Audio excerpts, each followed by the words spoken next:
Good morning, children. Kasturi ma'am here. I hope you all enjoyed last sessions. Let us start the day with a small quote.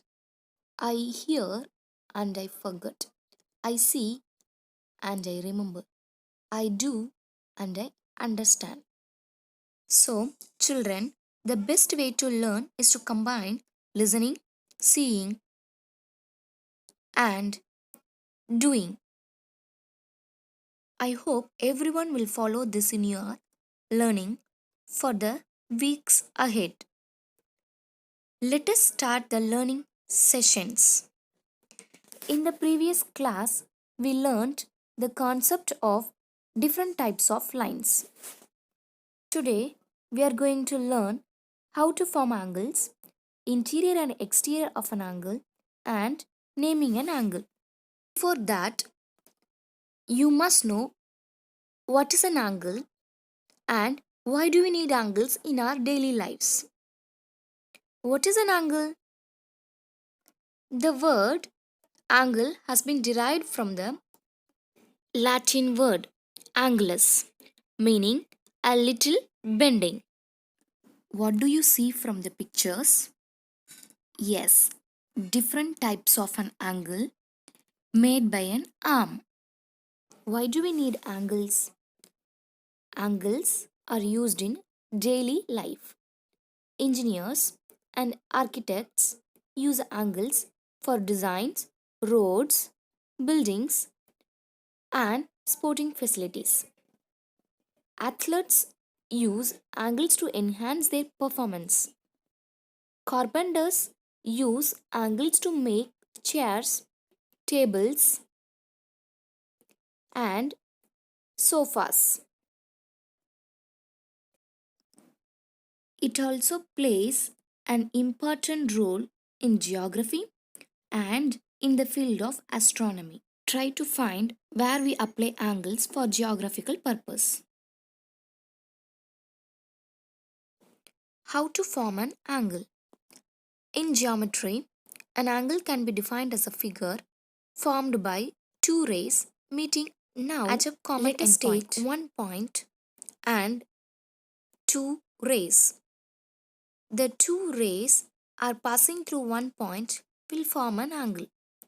This point is called a vertex. The two rays are called its sides or arms of the angles.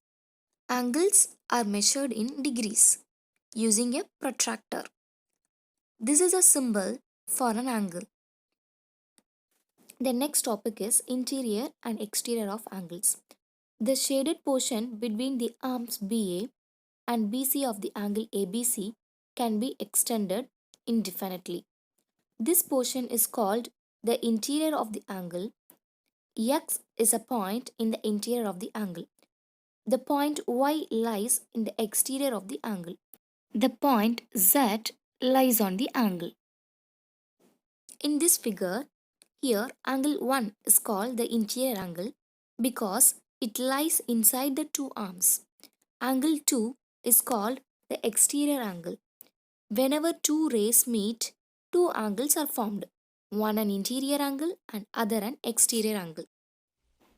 The next topic is naming angles. Remember that angles are formed when two rays share the same endpoint. We have two rays here in the figure, ray AB and ray AC. The angle is formed because ray AB and ray AC share the same point, where we can see the angle. We call the shared point A the vertex. We normally use the vertex name to refer to the angle, and we put this symbol to indicate an angle. This is called the short form of naming angles. Another way to name angles is by using three letters. So we can call our angle BAC or CAB. This is the long form. Note that in the long form of naming an angle, the vertex should be in the middle of the name.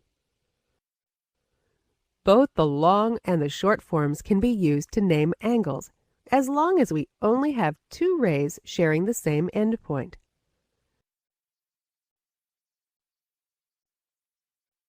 But for example, when we have three rays sharing the same endpoint A, we will have more than one angle, and they all share the same vertex A. In this case, we can only use the long form to name the angles to be able to distinguish them.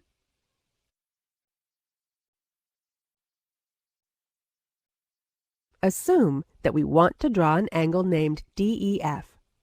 How can we do that? Well, we know that E is the vertex, so we can start with point E and draw two rays sharing E as an endpoint. Here is ED and EF. Now we have our angle DEF.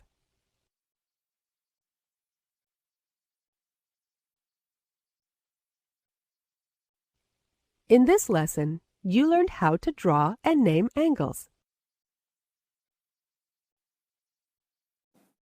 Now it is a quiz time. Name all the possible angles shown below. Find the parts of an angle for the given images.